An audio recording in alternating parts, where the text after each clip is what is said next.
What's going on once again? I just keep coming up with things to talk about that relate to this bicycle day that I'm in right now. Hold on a second. A little weird. All right, that's cool. I'm watching this video. I mean, it's only been a few minutes since I shot the last segment. I wanted to go eat, and then I get sucked into this direction or that direction of thought and doing some things, organizing some things. It's just one of these days.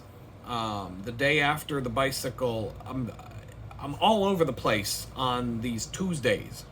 Tuesdays and Sundays are almost useless.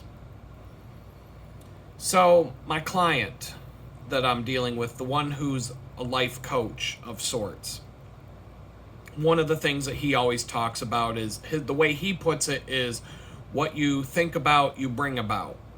So it's that whole concept of if you focus all your attention on the negative, you bring more of it into your life. And if you focus on the positive, you bring more of it into your life. And, I am personally an example of this, both negative and positive. I've had the experience of literally willing things into existence because I focused on them so much. Jobs, positive things, I've been able to get people have watched me do it to back me up. There was a girl that I dated a while ago, and she was very spiritual and into this kind of stuff as well. She wasn't a Christian, but she understood this stuff. And she would always comment about how how I have this uncanny ability to just materialize things that I think about. But my problem is I can go either direction with that. I can bring really bad things. It's like Anakin Skywalker, you know what I mean? He's got the power to do good and bad.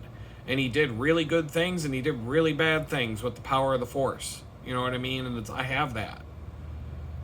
After 2020, when the government started shutting down everything and saying you're not allowed to go outside anymore, closing down the outside, telling you to stay in your homes, and nobody's allowed to have a business anymore. You're not allowed to go out in public anymore. And I was like, fuck you. The fuck I'm not. I took my son on a road trip. We covered like 20 different states driving around over the course. Well, we went on one road trip from Pittsburgh all the way down to Atlanta. We took 2 different ways there and back. And we spent time in lots of different states there. And then we went on other road trips. And by the time the year was over, we had been in like 20 different states. All the way down to Florida and back, and out to Minneapolis and back. We've been all over the place. And so, the fuck I'm gonna stay home when the government tells me to stay in my house? You can go to fucking hell.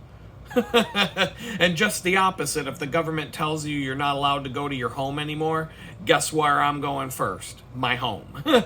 So whatever the government tells you to do, whatever the news media tells you to do the exact opposite of whatever they say. If they say wear a mask, don't wear a mask.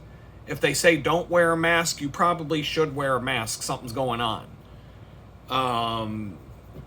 Whatever they tell you to do, if they tell you that the sun's too dangerous, don't go outside. Go out and get as much sunshine as you can.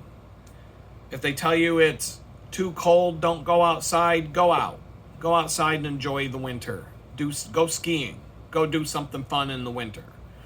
Whatever they tell you to do the opposite of whatever the news media, whatever these dickheads on the TV news tell you to do the opposite of whatever they say, and I guarantee you your life will be so much better. That's the number one rule of thumb. If they tell you that something's a conspiracy theory, what that means is it's true. They wouldn't use the term conspiracy theory if what they're talking about wasn't true. They have to use that term to trick all the fucking dumbass lemmings into believing whatever it is a lie. That's how they cover up the truth. But anyway, what you think about, you bring about. I brought the FBI to my house, not just from my actions, but from 2020 on. I had this thought in my head of, just like the Nazis went kicking in doors, going door to door through neighborhoods and rounding people up and taking them to the camps, I was like seeing that happening here. And I'm not the only one who sees where this shit was going. It was a test run for when they do it for real. They were doing all this ridiculous shit. Putting the fucking arrows on the store, on the floor of the store, saying you can only walk this direction when you go down this aisle, and then you have to walk this direction to go down the other aisle. I would walk the opposite direction. I would go down an aisle just to turn around and go the wrong direction in another aisle. Because fuck you, that's why. I never wore a mask. Anytime I saw an arrow on the floor, I would go the opposite direction just to be a fucking dick. Because I'm looking for how many people are scared of it. Oh my God, he's walking against the direction of the arrow. What do we do? What do we do? I'm not kidding. I went on hikes in the fucking woods more than once during this retarded ass shit show where people would get afraid and hide behind trees in the fucking woods because I'm walking through the woods without a mask on my face. I'm not fucking kidding. This happened in Pennsylvania. It happened in West Virginia, near Morgantown, where all the college kids go, because everywhere else in West Virginia, that wouldn't happen. Morgantown's an exception to the rule. I saw it in North Carolina. Holy shit, I saw more people hiking with masks on in the mountains of North Carolina than anywhere else. I mean, it was fucking absurd. Me and my son were just laughing our asses off at these fucking retards. Because even my 12-year-old son could figure out it was a fucking crock of shit. And he was like 9 at the time, or 10. He was 10 years old at the time, and he could figure out that this was a crock of bullshit. Like, the kids know. I wasn't going to let these fucking assholes ruin my 10-year-old son. So I made sure that he had as normal of a childhood as he could during that whole time. And we did things, and we had fun, and we had, I told him, I'm like, when you go back to school, don't wear a fucking mask. Tell all your friends not. And nobody wore a mask. The principal at the school tried to get the kids to wear the stupid masks, and all the kids were like, fuck you, we're not doing it. And they had the backing of the parents, because this was, this is rural America where the parents in the neighborhood weren't going along with this shit. And so we're like, if all the kids at school get suspended for not wearing a mask, none of the parents are going to be mad about it. In fact, all the parents told the kids not to do it. Because we're not letting you ruin our fucking kids. That's why. So they had to stop. They had to stop telling the kids to wear the masks because none of the kids would do it. I've got tons of stories about that kind of stuff, but the point is, what you think about, you bring about. And I was fixated on the door-to-door roundups and the government going full-on fucking dictatorship during that period of time, and constantly trying to prepare, what will you do when this happens? What will you do when this happens? If they start going door to door and they don't get to your door yet and you decide to hit the road, how are you going to go? How are you going to get away from this? What are you going to do? What are you going to do if they show up and it's like time to make a last stand? This, that, and the other thing. And I was so focused on it that I brought it about through my own actions. But if you think about it, that week, the week after the Trump raid, the week after the raid on Donald Trump's house, Christopher Wray, the director of the FBI, said, "We have had an unprecedented number of threats towards the FBI since we raided Donald Trump's house." That means never before in history have we received more threats than we're receiving right now. So that means tens of thousands, hundreds of thousands of people are out there talking shit about the FBI at the same level I was. And they arrested how many people? They arrested one guy. They came and kicked down one person's door. Out of the lottery of 100,000 people that were talking the same shit I was that week, all on social media and all online, they're like, that guy. We're going to go that guy right there. That guy right there. Go to his house and get him. They didn't get anybody else. They didn't go and arrest anybody else. Just me. 100,000 people posted the same shit I posted, and they came and got one guy. Get him. So, I mean, there is some supernatural shit with that, in my opinion. I was the worst one out of all 100 and some odd thousand people that were posting shit talk that week about fuck the FBI and they all deserve this or that. And what, you know, I'm not going to say too much, but you know what I said.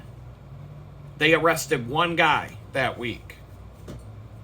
And just to make an example, put it all over TV and say, you all need to shut your fucking mouth or we're coming to your house next. It only takes arresting one person and doing something to them and torturing one person to get everybody else to go, okay, we'll take it down. We'll keep our mouth shut. I've had countless people tell me that because of what happened to me, they turned around and deleted all their shit on social media and kept their mouth shut. Because of me, because of what they did to me. They had to find one guy, but how did it end up being me? Out of all the people they could have picked from, they came to my house. It doesn't make, I mean, it's almost supernatural when you think about it in terms of statistical likelihood. That they came to one guy's house out of the whole country and everybody talking shit and saying the same things. They came to one guy's house and got him. But what you think about, you bring about, and I was fixated on this for a long time, from 2020 all the way for 2 whole years. Things were easing up, but then, you know, there was this ebb and flow of the police state, and then it goes back, and then they bring it back, and then it goes down, and then it goes up, and then it goes down. And so when they raided Donald Trump's house, I was like, I've had enough of this fucking shit. I'm sick and tired of this. And I ranted. I went way too far with what I said. But it just doesn't make any fucking sense that they picked one fucking guy to come and get him and throw him in prison for 2 fucking years. The fuck out of here. It just doesn't, none of this makes any sense. But on a supernatural level, what you think about, you bring about. And I brought that fucking tank to my house. It happened exactly the way I thought it would. 2 years before it happened, I was already thinking about how it was going to happen, and then it happened the way I imagined it would. And so on a subconscious level, I brought this about on my own. You know, I did shit. I'm not trying to say I'm innocent of anything. I talked this shit. I said these stupid things. The tank came, drove it into my fucking house. That's that. But it's like what you think about, you bring about. And so as it relates to the bicycling, I'm watching this guy. His name is Chris Yoon. He does a lot of encouraging, talking about God and the stuff I'm talking about. He doesn't swear, and he doesn't have a pirate mouth like I do. But he's talking about, they did an experiment where they put people in a wide open field, nothing to trip on, like a soccer field, a wide open soccer field, and put a blindfold on them and told them to walk in a straight line. Nobody could do it. No matter how hard you focus on trying to walk in a straight line and you visualize the opposite side of the field, you need to walk from one goal to the other over 100 yards, 120 yards, whatever. All soccer fields are a little different. You gotta walk from one end of the field to the other in a straight line. Nobody could do it. No matter how hard they tried to walk in a straight line, they'd be veering off one side or the other, maybe walking around in a circle. There's a lot of different reasons for that, but nobody could walk in a straight line. And so he's talking about, like, when you're spiritually blind and you're not focused on following God, that's the way your life is going to go. It's just going to go in a bunch of random directions, and you're not going to be able to, get focused on the direction you need to go. And that kind of, And then he was talking about on the flip side, if you focus on God and you make that your focus and you look straight ahead and you focus on where you want to go. And in this case, it's you want to go wherever it is that God's telling you to go. You focus on that and you look where you want to go, and you will start to walk in that straight line to go the direction that you want to go. And now, this kind of vibes in. This is right in line with the cycling stuff, because I'm fixated on my bikes today.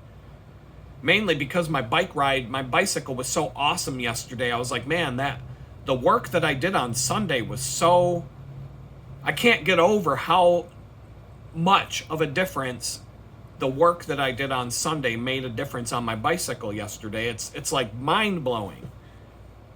But it's because that drivetrain on the bicycle has been on that bicycle for a long, long time. More than 5,000 miles. I'm talking, some of those parts are so old they go back to when I was in high school. Like the small chain ring on that bike was on a bicycle I bought in 1992. 1992, it's 2025. And I'm riding on parts from 1992. And these parts have thousands. That chain ring from 1992 probably has 20,000 plus miles on it. The other chain ring was from 1994. I bought it when I was in high school. I bought a crank set in high school and put it on my road bike. It's just that the one chain ring was a little smaller than the other one, and I swapped them when I was in college, and then I lost the other chain ring. So I had these mismatched chain rings on that crank set, but it worked great. Other parts on that bike, I'm telling you, the cassette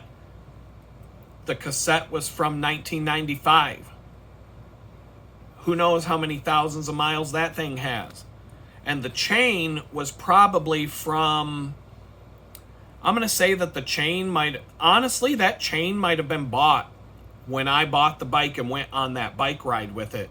The one where I rode past the Cannondale factory, and I can't remember what year it was. I want to say 2004, 2005, something in that range, maybe 2006, but probably 2005 would be my guess. That one's hard. It's hard to pinpoint that one. And I might actually Google some stuff and see if I can find it. There's a chance but that was so long ago, it's hard to find information about that bike race from that long ago. But it might be there. And if I find it, I'll know exactly when I bought that bike. But anyway, let's say it was 2005. That's 20 years old. That chain is 20 years old. Granted, I didn't ride. There were periods of time. There was a period I went 5 years without riding the bike. There was another period where I took a year or two off. Then I was in prison for 2 years. There's been breaks in time where I didn't ride that bike. When I finally put that bike together down here in Houston, the chain already had corrosion on it. There was rust on it. It wasn't a shiny new chain. I cleaned it up as best as I could and just started riding it because I had no other choice. I didn't have money to spend. So I figured I'll just ride it and start replacing things as needed, but I just need to get out there and ride. And I haven't had any big problems with it, but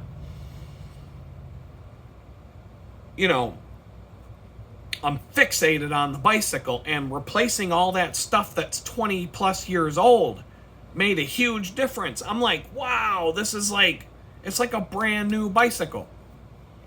If you combine it with the fact that I replaced all the cables, I replaced the brake pads, I've replaced the drivetrain now, and the tires are pretty much new.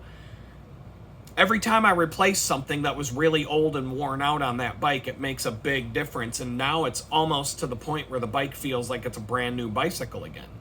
There's a couple of things that I need to do that have been neglected. Like I've got a list of, I got a maintenance list, and I just can't do it all in one day because I need to keep the bike rideable. So I break it down into small pieces of work. But it's the work needs Like I need to have a workspace. It's not like I can just grab an Allen wrench and go tink and tighten something, or do, like when the water bottle thing comes tomorrow, that's going to be 5 minutes with an Allen wrench. I don't need to do anything, but to overhaul my hubs and re-grease and pack grease into my hubs, that's going to take time. I just did the rear wheel not too long ago. I don't even know if I re-greased the hubs, but I did some work on the hub. The front hub is a little crummy. I'm kind of afraid that if I take that hub apart, I'm going to see pitting. Like, I'm going to see the bearing races inside the cups inside the hub, and the cones might have some pitting because it's been a long time. The wheel spins freely, but it feels rough when I turn it at the hub with my fingers, and I'm like, it's another thing. It's I gotta take the whole wheel apart and do some stuff to it. It probably isn't as bad as I'm picturing, but it could use grease. If I grease that hub and do it right and take it apart, put it back together, it's probably gonna feel a million times better. And I'll get 2 miles an hour faster on my speed, because any friction point on the bike adds to a loss in speed. And so, a little thing here, a little thing there, a little thing there, it adds up. It's just like packing weight in a backpack. I had a friend who was so obsessed with shaving weight off of his hiking backpack that he cut off straps. He cut straps off of the pack. And he's like, well, I saved about however many grams it was. He weighed all the strap cuttings that he cut off of the bag, and he marked it down for how many grams of weight he saved. And it's like, okay, that's not much. But then when he changed out everything in the bag to like the ultra light version of whatever it was. And over time, he's like, I just shaved 10 pounds off of my backpack by cutting those straps, by doing all this other stuff and replacing things in the bag one at a time with something lighter that does the same thing. And over time, it adds up. 10 pounds is significant on a long hike like that. If you're hiking the Appalachian Trail, you're going to notice the difference 10 pounds makes if you add 10 pounds to your bag. A gallon of water weighs about 8 pounds. So, more than a gallon of water. Just take a gallon of water and then some. I don't know, like take a 10-pound weight from a weightlifting set, throw it in a backpack and walk around with it. Load up your backpack with stuff that you would normally take camping or whatever on a backpacking trip. Take a 10-pound weight from a weightlifting kit and throw it in there. See what it feels like. The difference is pretty amazing. Anyhow, so what you think about, you bring about. And so I keep thinking about that today, and I'm like, I'm watching this video, and it's exactly what you learn when you're riding a bicycle. What you think about, you bring about applies to cycling, except the wording is different. The wording when you're riding a bicycle is look where you want to go and don't look where you don't want to go. And that applies to all bicycling. It's the number one thing that we would teach children. We used to take our kids out on mountain bike rides as a group. With the mountain bike club in Pittsburgh, we had kids rides. And I would bring my kid, she would bring her sister along. We had a couple of mountain bikes, so my daughter could bring a friend or bring her sister along. And a bunch of kids, there'd be like 30 kids going on a mountain bike ride. The first thing that we would do is take them on a trail that was fairly difficult and uphill. But a trail that wasn't like ridiculously hard, but it was basically like it was like a mile. It was like a mile to a mile and a half. And what would happen is it would naturally separate the kids into two groups. The kids that were really good would go ahead. The kids that were beginners and slow and little, they'd fall behind. Before you know it, you've got this spread of two groups of kids. You've got the advanced kids, you've got the beginners. So we would split them into two groups, and then the parents would have to go with the group that their kid wasn't a part of. because the kids act like pussies when the parents are around, and they cry a lot more. But when their parents are gone, they don't. This is a trick for teaching kids how to do hard things. Don't let the kids be in a group with their parents, because the kids, when the parents gone, the kids aren't going to be as likely to whine and cry and throw a crybaby fit, because they don't want to look like a pussy in front of everybody else. And they know that they better just keep it to themselves, because this is a stranger, this whatever. And so my daughter would end up being in the beginning group, because she kind of didn't like doing it. She liked it sometimes. Her sister, on the other hand, was a little daredevil. Didn't care. Her sister was like crazy, didn't have any fear. So her sister would be in the advanced group, even though she was younger. And my daughter would be in the beginner group sometimes. It was different every time. But different father. So that's why my daughter has a sister that wasn't mine. So anyway, I'm standing by a log to help, because we're teaching kids, the advanced kids, how to ride over a log on the trail. And so we're standing, two parents on either side of the log. And the kids would come, and if they got in trouble, we'd reach out and grab them to keep them from flying over their bike or whatever. My daughter's sister comes flying down the trail and just bam, right into the log. She didn't try and pull her handlebars up or nothing. She hit that log going like 10, 15 miles an hour. Just like plowed right into it. And we had to grab her to keep her from flying over the handlebars. But she did smack her knee on she smacked her knee or something. And we picked her up and we're like, "Are you okay?" And she cried for a minute. Like, because it hurt. I'm telling you, whatever she hit, however, that would have hurt me. I would have been crying and probably swearing and all kinds of who knows what. I would have been laying on the ground. About 2 minutes go by. She goes, "All right, I want to try it again." We're like, okay. So she walks her bike back up the hill, and she comes down, and after like 2 tries, she finally figures out how to ride over the log. But that's just how my daughter wouldn't have been like that. My daughter would have been like, "I don't want to do this. I want to go home." So, but anyway, we would teach these kids, when you're riding on a bike trail, when you're riding on the mountain bike in the woods, and you're on single track, you're on gnarly terrain, look where you want the bike to go. Don't look at what you don't want to hit. If there's a rock in the trail, look at the path next to the rock that you want to take. Don't look at the rock. If you look at the rock and you go, "Oh my God, there's a rock," you're going to smack right into the rock. If you see that there's a really challenging, like you're coming up on something scary and you're like, "Oh my God, there's a," whatever it is in the trail that you're afraid of hitting, look to where you want to go. Don't look at what you want to hit, or don't look at what you want to avoid. Look where you want to go.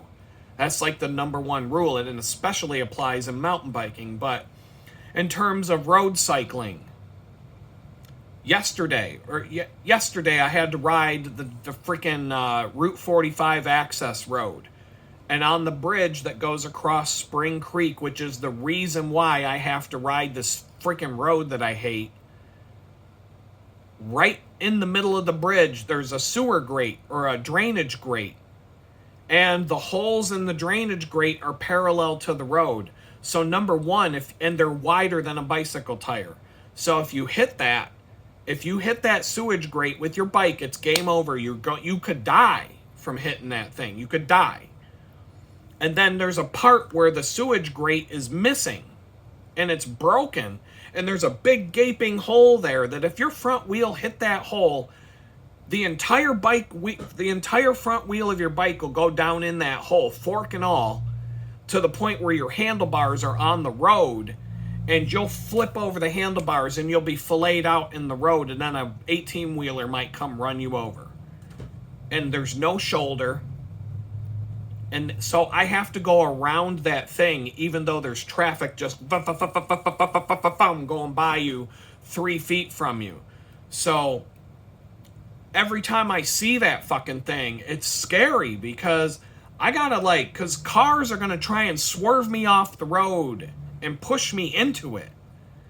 And so I gotta get out far enough into the lane that I'm not gonna hit that thing. And that's where I'm looking. I know it's there and I see it and I acknowledge, yes, big giant hole that can kill me is right there.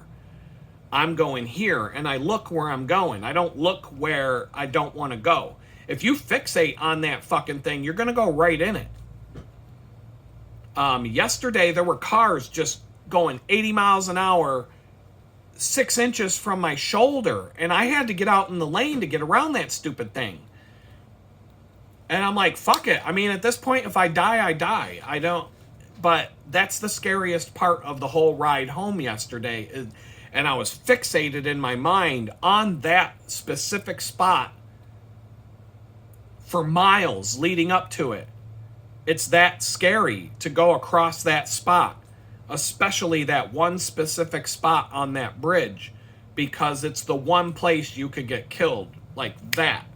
And it's so unsafe. It's unsafe even if the grate was there. Even if the entire grate was over the hole. The holes in the grate don't run perpendicular to the road. They're parallel with the road, and they're wide and they're long, and it will suck your front wheel down, and it'll flip you right over your handlebars, and it's going to break your wheel in half, and it's going to destroy your bicycle. And it's going to throw you down onto the road, at which point cars are going to come by and run you over. It's a death trap. I predict that if I don't think a lot of people ride their bikes on this road because they're not forced to, but there's no other way to cross this fucking creek unless you go 8 miles out of your way, go across the bridge and ride 8 miles back. It's bad. The city of Houston fucking sucks. It fucking sucks. I can't say anything nice about this fucking place when it comes to the roads. It's bad. It's the worst I've ever seen in my life bad. It's the worst place I've ever ridden a bicycle in my life. And I'm talking about Manhattan, Philadelphia, St. Louis, Pittsburgh, Cleveland, Miami, Florida. I've been all over the place. I could name more big cities. They're just not... Charlotte, North Carolina. I don't know. How many other big cities can I say I've ridden my bike in? I've never ridden my bicycle in LA or on the West Coast. Where else? I mean, just big cities all over the place. I feel a million times safer riding around Manhattan. I would feel a million times safer riding through the Lincoln Tunnel in Manhattan and places where you're not allowed to ride a bicycle. I would feel a million times safer riding in places like that than anywhere in Houston. Anywhere in Houston. I felt safer riding on the interstate highways of Pittsburgh than riding anywhere in Houston. Anywhere, including the bike trails here. It's so bad here. It's so unbelievable. It blows my mind that it's as bad as it is. I didn't think, because people were telling me how bad it is, and I was like, yeah, I've seen it all. No, I haven't. I didn't see it all. This is holy shit. This is like a whole new level of fucked up, retarded ass shit that I didn't think was possible. Till I got here and I'm like, wow, this place is terrible. Terrible. Like the worst. I can't find me a place where the roads are worse than here. And I don't mean the condition of the roads. The condition of the roads is not bad. They're not full of potholes. They're better than New York. They're better than Pittsburgh. Way better. Pennsylvania has the worst condition roads anywhere you could go. They're ranked worst roads in America year after year. Pennsylvania is the worst. That's road conditions. You definitely have to be careful. That's the thing you gotta... And riding a bicycle in Pittsburgh is not so much dangerous because of other drivers. It's because the road conditions are so bad, you have to be on the lookout for a giant hole. You got to be worried about the road conditions completely. You could get killed by the road conditions You can't just go flying down a Pennsylvania mountain at 70 miles an hour without already having been down the hill and knowing what's up ahead. That's a death wish, but not because of cars, but because there's going to be a big giant hole in front of you, and you're going to just boom, it's game over. So the whole thing, though, is when you come up on a scary thing like that, an obstacle, look like I'm riding down the bicycle paths in the woodlands, and they're just windy, and they're like, it's nonsensical the way it's just stupid. It's so rich assholes can feel like they're on a fancy thing. I don't know how to explain it any other way. They could make the bicycles go straight and true, but they make them go twist and turny and have all these sharp turns for no fucking reason other than it's rich assholes decoration. It makes the rich cunts pushing their baby strollers feel like they're in a fancy place. I mean, it really, that's the only reason they make them the way they do. And it's the only reason. But you'll be moving along, and all of a sudden you're like, oh shit, you feel like you're going to go off the path because the turns are so sharp, and the sidewalks, there's like a big chunk or there might be a chunk where the sidewalk's missing, or there's just a big drop between the sidewalk and some mud, and your front wheel goes off the sidewalk. You're going to flip over the handlebars because your wheel went into some soft dirt or whatever. Look where you want to go, not where you don't want to go. Don't fixate on the thing that you don't want to hit, because if you do, you're going to hit it. You got to look at where you want the wheel to go, and you don't have to ignore the thing that you don't want to hit, but you have to focus on the place where you want to go. And then same thing on a mountain bike ride. You're flying down a trail, and you see an obstacle. You see a log in the middle of the trail. You have to focus on going up and over the log and jumping it. You have to focus on what you want to do, and not focus on the fact that don't focus on the front of the log. Focus over the log and what's ahead of it, and jump it. And if you don't think you can jump that, if you don't think you can jump it, what's the next thing you can do? You can slowly go up to it, pull your front wheel up, hop to the back wheel, go over it that way. And there's other ways to go over a log without having, and you might have, it might just be an obstacle you got to get off the bike and walk for. It's mountain biking. That's part of mountain biking. You might have to get off the bike and climb over it. But let's say you're going down, like I was going down the road one day on my way into work, and I was flying down the shoulder on Research Forest Road, the exact road. And there was a big hole. There was a big chunk of road missing in front of me, and I had no other choice but to hit it. So I jumped over it. I bunny hopped my road bike. I saw it in front of me. I looked around. There's nowhere else to go. There's a car to my left. I can't just swerve out into the road without getting hit by a car. And I'm going straight for this thing. And I'm like, instead of panicking, slamming on the brakes isn't going to do anything. I'm going too fast to stop. I just look right at the hole so that I can time it, and I just jump the bike, did a bunny hop, land on the other side, and keep going. I didn't get scared of it. I didn't freak out. I didn't panic. I was just like, bop, jumped it. And then I'm like, remember that next time I come through there. They filled it in since, because I haven't seen that pothole ever since. I ride down that road almost every time I go to the bakery, and I haven't seen that gap. Someone must have come and filled it in. Unless it's in a different spot that I'm not thinking of. But anyway, there was nothing I could do about it but ride over it. But if I rode over it, it was going to I would get a flat tire and I'd bust my rim. So I'm like, well, I'm not breaking my bike. Jump, hop it. Mountain bike move on my road bike. Not the best thing to do, but you got to do it sometimes. So you just calculate where you want to go, and your body, and you'll actually go where you want to go. And if that means up in the air and over something, then that's what you'll do. Don't focus on Don't stare at that hole in the ground and panic. Because if you panic while you're staring at it, you're going to go right into it. You're going over the handlebars, you're going to get hurt. Otherwise, you just bunny hop and keep going. Didn't even lose any speed. I was still going 20, 25 miles an hour. And I just was like, keep on going. I was like, woo! I made a little noise. I'm sure I was like, I had like my heart jump up into my throat a little bit. Like, woo, that was close. But I just kept going. Look where you want to go. Don't look where you don't want to go. And that's kind of like this whole, I think that's part of my lesson for the month.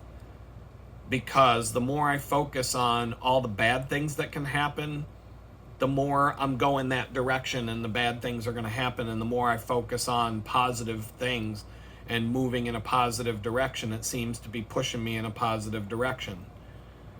It's not easy. It's not easy at all, especially with all the crap going on. But the more I do it, it seems to be getting easier by the day. The biggest thing I'm concerned about right now, the biggest thing that I'm letting bother me is this apartment search wrapping up. I found the apartment that I want, and now I'm kind of like, the landlord's jerking me around a little bit, and I'm like, I just want to wrap this up and get it done.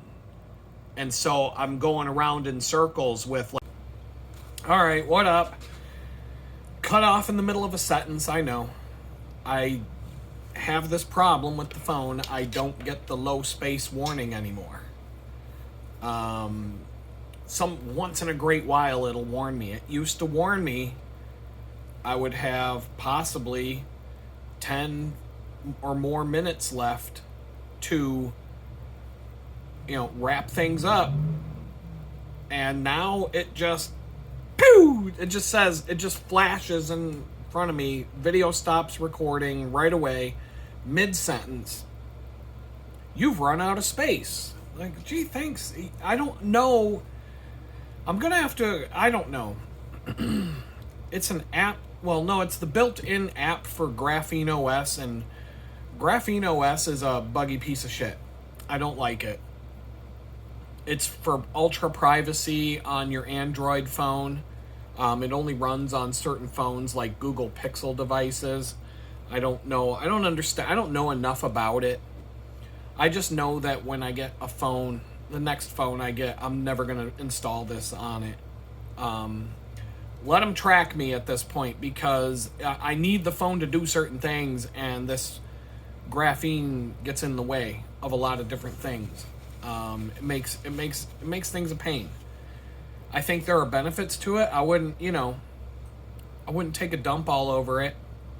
It's just not for me. My friend installed it on a phone as like an experiment to play with it.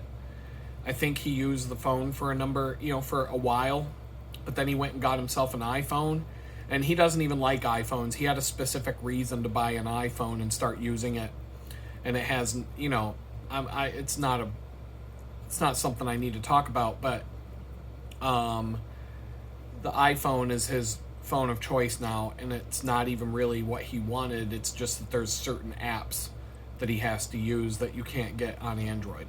There's certain things it won't do. So, fortunately, it is what it is. I don't want an iPhone. I can't stand them. Every time I hold an iPhone in my hand, every time I try to use one, I don't like it. It's hard to navigate. It's kind of the opposite of Android. If you like Android, you'll hate iPhones. If you like an iPhone, you'll hate Android. So it just, I think Android is better if you're tech savvy and you like to have a little bit more freedom to use your device the way you want to use it. The iPhones are just too locked down. When they turn MacBooks and computers into these jailed up ecosystems like they have for the mobile devices, I'm out. If I can no longer use my MacBook because, if I can no longer install the software on my MacBook because it doesn't come from the Apple App Store, forget it. I'm done. It's just the way it is. But I was talking about, look where you want to go. don't look where you don't want to go. And that applies in cycling. And it's just a click. It's a connection I had to make today. Because people are saying this to me all the time. Focus on what you want to bring into your life. Don't focus on what you want to remove from your life. And it is basically the same advice in reverse. Look where you want to go. Don't look where you don't want to go. On the mountain bike, look at some of these mountain bike videos on YouTube. You think these guys go flying down these trails at 40 miles an hour in the Utah desert with these giant rocks and crevices and everything else in their way by focusing on what you don't want to hit? You when you go down a trail like that, you have to be narrow focused. You have to be looking exactly where you want that tire to go. You need to be looking at exactly where you want that bike to go. And just blur out everything else, because it's nothing but scary. There's nothing but, oh, here's a rut. Here's a lip on the trail. If my wheel hits that, I'm done. Oh, there's a big rock. Oh, there's another big rock. Oh, there's a cliff. Oh, look at the drop off to my left. I could fall off the face of the earth. And you just have to blot all that stuff out and focus on where you want to go. Because if the second you don't focus where you want to go, that's when you crash.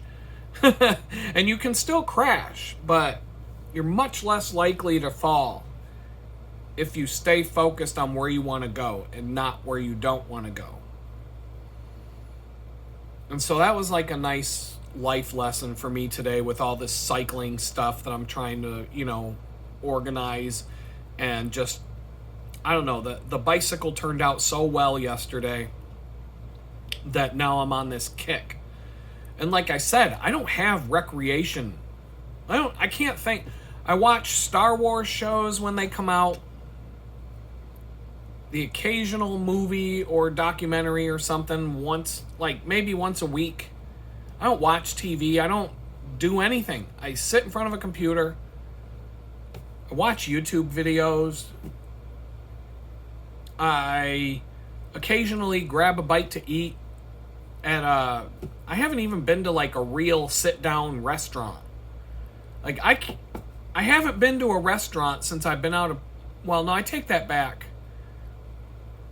I've been to 2 restaurants that sit-down restaurants where a waitress comes up and takes your order and then brings your food to your table since I've been out of prison. Twice. Both of those times were in Jamestown, and both of those somebody else was paying for it. One of them, the owner of the restaurant, was the one, I was doing work for him. I'm still doing work for him. So one of them was at the restaurant whose owner I'm building their website for. And I ate there. Another one was a meeting with him and some other people, and we actually went to my favorite place in Jamestown before I left. And that was it. That's it. In a year, in over a year, I've eaten in a restaurant twice. I haven't been anywhere. I haven't done anything. I haven't gone anywhere. I haven't had no recreation, no fun at all. And that's like, I was always out doing shit before I got arrested. Going camping and going places and exploring, and let's go try out this restaurant, or let's go explore.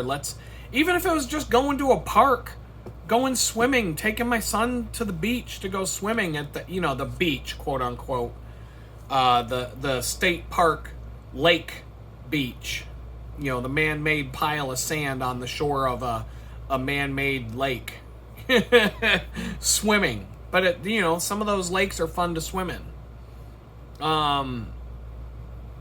Go to Erie. Go to the beach on Lake Erie. In the Great Lakes. The beaches at the Great Lakes are kind of like beaches at the ocean in terms of you can't see past the horizon. The lakes are so big, but the water's fresh water. It's not salt water. So it's different.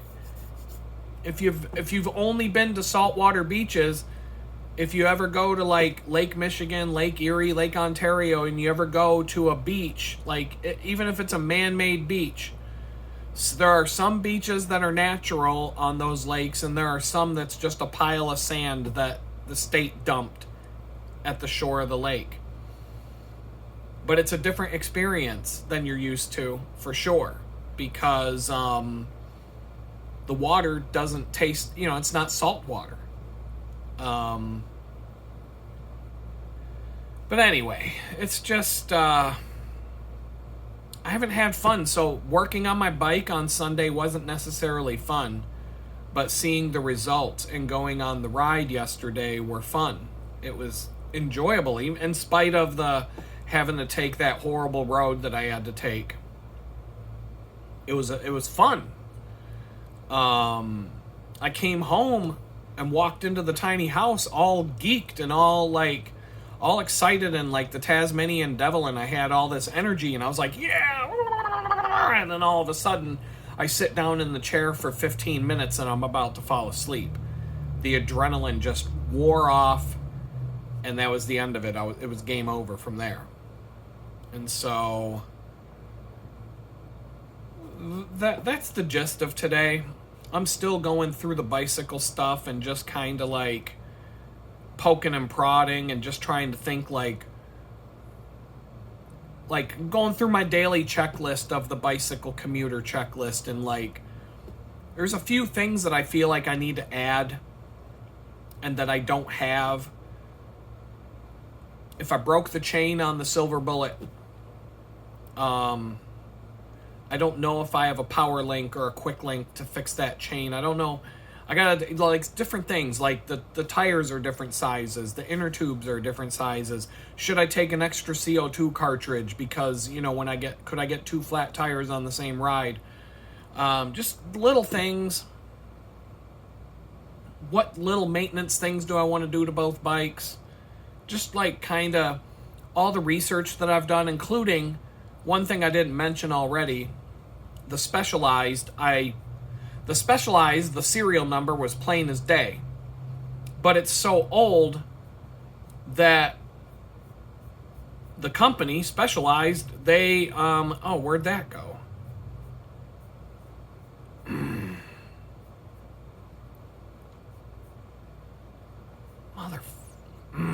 Anyway, I lost some... I must not have hit copy and paste. Great. I lost... Anyway, there's a serial number for the Specialized bike, and I can't find any information about it anywhere. I did a little bit of creative research, and I found out it's probably a 2003 Specialized Sequoia Expert. But there's an email address for Specialized, the company, and supposedly if you send them your serial number, somebody at this email address can respond to you with all the information that they have about that bike and the serial number and what it was, and just they can tell you some things. And there's Reddit forums and there's different posts on the internet, people saying, yeah, I emailed Specialized at this address and they sent back information about the bike, more information than I needed to know. So I sent that email out earlier today. And then there was another thing that popped up in my head. My water bottle cages I've been talking about, they have this little rubber O-ring going around a notch on the water bottle cage. And the Red Rocket, I have 2 of those water bottle cages on the Red Rocket. Those O-rings dried out and dry rotted away years ago, and I never replaced them. I didn't care. They still hold the water bottles nice and tight. But when I bought new ones, those bottle cages are super, super tight. The new ones that I bought. And they're the same water bottle cage. So, as I was working on the Red Rocket last weekend, I'm like, I should get some of those O-rings. They're 50 cents. And you have to order them directly from the company. But today I was like, you know what? I just went there. I ordered 10 of them. So it was $5. $5 for shipping. I've got 10 of these O-rings on the way now for these water bottle cages. I'm never going to have to buy them again. I've got 3 of these water bottle cages on 2 bikes, and I've got another one that I haven't put on a bike yet, but I probably will at some point. So I'm going to put the O-rings on the Red Rocket, which will keep those water bottle cages nice and tight. And so, like, the bike's never going to just shuck a water bottle off because I hit a bump too hard. Even the heaviest water bottle I have is nice and secure in that thing. So it's cool. I mean, I'm just, another thing crossed off the list. It was $10. I'm figuring, I'm getting to a point where I don't want to have things shipping here, especially if I'm, as soon as that guy on the 15th tells me that I can move into that apartment, I'm cutting off, except for Amazon if they tell me 1 or 2 day delivery. In fact, I'll switch to the new place. I'll switch my address before I even move if I have to. And just have things delivered there if it's 100% for sure and it's just a matter of, getting the moving truck and moving. And then I'm kind of watching some YouTube videos, and I know I talked about in a previous video about these OnlyFans chicks, and I read you all their headlines, everything's going to change tomorrow. No, it's going to change next week. God's going to do something great in your life. If you're seeing this video, it means God wants to talk to you, blah, blah, blah. Just a bunch of clickbait and bullshit. But I'm trying, because there's a bunch of dudes that do it too. It's not just OnlyFans girls, but it's guys too. And their videos show up. And this guy, Chris Yoon, the one I'm just talking about, he does these kinds of videos, but he doesn't put out headlines that say, God is going to fix everything tomorrow. If you see this video, it means God has something to say to you. It's not clickbait. He's a little bit classier. He doesn't do the clickbait headlines. And there's a couple other dudes whose channels pop up, especially now that I'm talking about it, and now that, because they're listening to what you say. And they're tailoring what you see in the feeds based on what you talk about, what you look for, what you watch, everything. And so, aside from the clickbait and the bullshit aspect of all of that gets on my nerves, I think one positive thing I could say from all of these people that put out these videos is maybe they're just trying to put out the message that you should stop disbelieving that God can fix your problems and focus on the fact that God will fix your problems. Like the woman who was bleeding for 12 years and she came up to Jesus in a giant crowd full of people and pushed her way through the crowd just to touch his robe. And as soon as she touched his robe, she was healed. All because she believed it would happen. And so it's like, maybe all these videos are popping up in my feed, and it's not like, I'm going to say it, it's clickbait. It's these chicks, these titles of these videos are designed for you to go, oh, I'm going to click on that. And then they get, tens of thousands of views, if not hundreds or millions of views. And they get tens of thousands, if not hundreds of thousands, if not millions of subscribers with the same clickbait titles over. I mean, I could do this. I could do this on my channel. I could spin off a new channel, or I could just start changing the format of this channel and just start putting up clickbait titles. Tomorrow, God is going to change your life. If this video showed up in your feed, it means your life is about to change.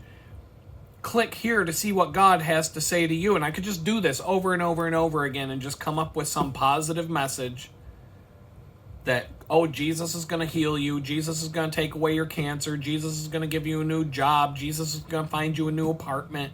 Jesus is going to get you a car. Whatever it is, God's going to do great things. It's all going to happen tomorrow. It's all going to happen tomorrow. It's all going to happen tomorrow. And just keep posting that every day. It's all going to happen tomorrow. It's all going to be next week. Just 2 more weeks. It'll be next month. This is the season for change. This is when things are going to happen. It's all going to happen now. It's all going to happen soon. And I could just keep doing this over and over and over again, and I guarantee you I'll start getting like 100,000 followers on my channel. Maybe I should. Maybe I should do it as an experiment. For the super fans who have been watching since I was homeless, to see if I can just bullshit my way into getting 100,000 subscribers by repeating the same thing every day and putting up a clickbait headline. But at the same time, I don't really... The message isn't... How do I put it?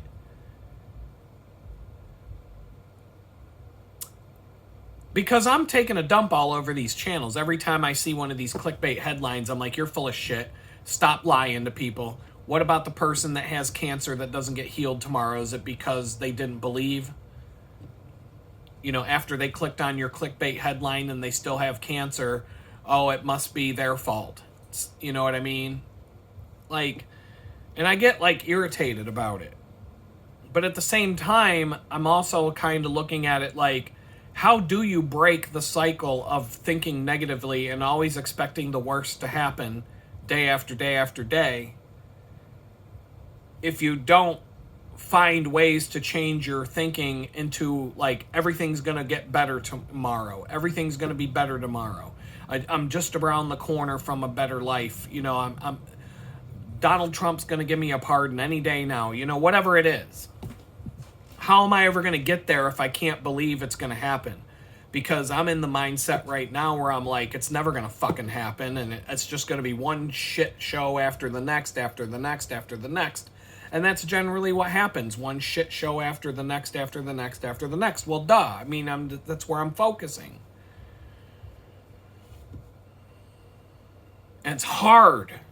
If you've been through the level of trauma that I've been through in the last 5 years, good luck trying to change that fucking thought pattern around. But that's what the enemy wants. The enemy wants to take over your thoughts and take over your mindset and keep you in that negative way of thinking and keep you in a state of fear and keep you in a state of anger, which comes from fear. That's what Jedi Master Yoda talks about. Fear leads to anger, and anger leads to the dark side. That's why you're not supposed to be afraid and just trust the Force. Trust God. And you see it in the channel. I go up and down. I go up and down. I don't think there's anybody among us who can say they're always going up, up, up, up, up, up, up, up, up, and they never fall down. So I'm just documenting the whole freaking thing. From, you know, I could just log in every day and say, hey, here's my fake smile, and here's my highly edited video where every second and every 3 words that come out of my mouth, there's a hard cut and a hard cut and another hard cut and another cut, because I need to make the video absolutely perfect. And if I ever said anything that wasn't, cut it. If I ever said anything that wasn't positive, cut it. If I said something negative, cut it out, cut it, so that you just see hard cuts from one thing to the next, to the next, to the next. The audio will sound continuous, and if you close your eyes, you would think that some of these people on YouTube are just speaking for 20 minutes straight without taking a break. But then you watch the video, and it's just like cut, cut, cut, cut, cut, cut, cut, cut, and you see all the hard cuts because you can't hide cuts in the middle of a sentence in the video like you can do that with the audio. You can make the audio sound smooth as hell, and you can make it sound like that's just how she talked, or that's how he talked and he just went continuous. But as soon as you mix it with a video file, you can't hold your face in the exact same position from one sentence to the next. So those cuts are obvious. Boom, boom, boom, boom. And some of these videos you see on YouTube, they're over edited. You watch the videos closely, and you'll just see cut, cut, cut, cut, cut, cut, cut, cut, cut, cut, cut, cut, cut, cut. And you'll see them like in a 5-minute speech, you'll see 25 to 50 cuts. And it's like, you know how many hours that takes to go through a video and do that and cut down to where, like, okay, my sentences sound smooth and the audio is polished, but there's nothing I can do about these cuts, so just leave them in. It's a very common tactic on YouTube. I see it all the time on these highly polished and refined channels, but it's fake. In a lot of ways, it's fake. And I'm not like saying that I would never do it if I really wanted to put out a polished video and say something and be straight to the point and never dance around and get stuck thinking about something, or, oh, let me check and see what time it is here, and, you know, like those kinds of things. I could cut all that out and and I could probably reduce the amount of time a video takes to watch by 50% or more by doing all those hard cuts and squeezing it all together. But I don't, because I don't have time for that shit. And so, but I'm trying to, like, because it's like all these OnlyFans chicks and all of these people that are doing these kinds of videos, you know, I don't really know their agenda. Are they just doing it for clickbait and to generate money for themselves? Because that could be the case, because some of these people are getting serious numbers of views. And if all I got to do is record a bunch of videos saying your life is about to change, everything's going to be different, the Lord says tomorrow's your day, boom, and record like 100 of these things, I could probably spend 2 weeks recording 365 of these videos and spend another couple of weeks queuing them all up in YouTube, and then just let it run and walk away, and possibly within a year's time start making $10,000-$15,000 a month because I got 4 million followers by doing it. The clickbait formula. And I don't have to, you know, I can make it generic. I don't have to tell you what day it is. As far as you know, it's just you know, these are all in real time, but I could do this. I might do it as an experiment. I don't know. Set up a brand new channel. Tell you guys where it is and just bullshit my way to getting all these views and see what happens. But then again, I don't want to do it. I want to do something real. But at the same time, it's like, I don't really think these people are complete assholes either. I've watched a number of their different videos from a lot of these different content creators, and I watch a lot of different stuff. And I'm like, maybe they are just good-intentioned people trying to put out a positive message to get people to stop focusing on negative things and focus on the positive, so that you change your mindset and positive things start happening in your life. So maybe there's two sides to this coin, and I need to look at it from both sides, but I think I could be right about both. Are these just well-intentioned people putting out positive messages to try and transform people's thinking to focus on positive things instead of focusing on the negative things, and to get them to believe that these positive things will happen in their life? Or is it just a bunch of bullshit and clickbait to get $10,000 a month and go buy a nice house somewhere? I don't know. So I'm going to keep looking into this. I got some more videos to watch. I'm just going to chill. I'm waiting for my access to the next 3 episodes of Andor to come out. The last 3 episodes of the season. The last 3 episodes of the show. And if those drop, I'll get a text message when they're ready to go. And if that happens tonight, I'll drop everything I'm doing and just watch Star Wars for the rest of the night, because why not? It's where I'm at right now mentally. Otherwise, I'm just going to keep plugging away and working on all the different things I have on my plate. Later.